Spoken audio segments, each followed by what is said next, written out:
আমার বেশ কয়েকজন জামাত শিবিরের ভাইয়ের কমেন্টে দেখলাম যে ওনারা বলতেছে তারেক রহমান পালিয়ে আছে, অনেক বছর থেকে পালিয়ে আছে, তো নির্লজ্জ নেতা, এরকম অনেক কথাবার্তা বলতেছে। ভাই, আপনাদের কি ইতিহাসটা জানেন? আপনারা তো অনেক পড়াশোনা করেন মেবি, তো আপনাদের ইতিহাসটা পড়ে আছেন, তারপরে কথাবার্তা বললেন।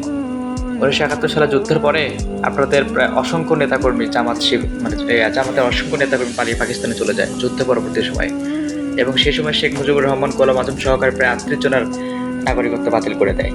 তারপর যখন জিয়াউর রহমান ক্ষমতায় আসে, তখন গোলাম আজম সহ অনেককেই বাংলাদেশে রাজনীতি করা বা জামাতকে পুনর্বাসন করা, গোলাম আজমকে ফিরিয়ে আনা সহ অনেক কিছু তিনি করেছে।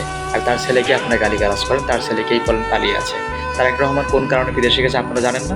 তার উপর কী অত্যাচার হয়েছে তার পরিবারের উপর, এটা কি আপনারা জানেন না? আপনারা কেমন মানুষ? এত বছর আপনাদেরকে বুকের মধ্যে আগলে রেখে যারা পথ চললো, আপনাদের কি কোনো ক্ষতি হতে দেয় নাই? ধানের শীষ মার্কায় আপনাদের আমির সাহেবকে পর্যন্ত নির্বাচন করার সুযোগ করে দিল, আজ তাদেরকেই বলতেছেন খারাপ, এটা ওটা হ্যান ত্যান অনেক কিছু বলতেছেন। আপনাদের কি বলা উচিত? ইহুদিদেরকে ফিলিস্তিনের বাসীরা আশ্রয় দিয়ে তো আজকে তারা যে অত্যাচারগুলো করতেছে, আপনারা কোনো অংশ কি ইহুদিদের চেয়েও কম? আপনারা বলেন।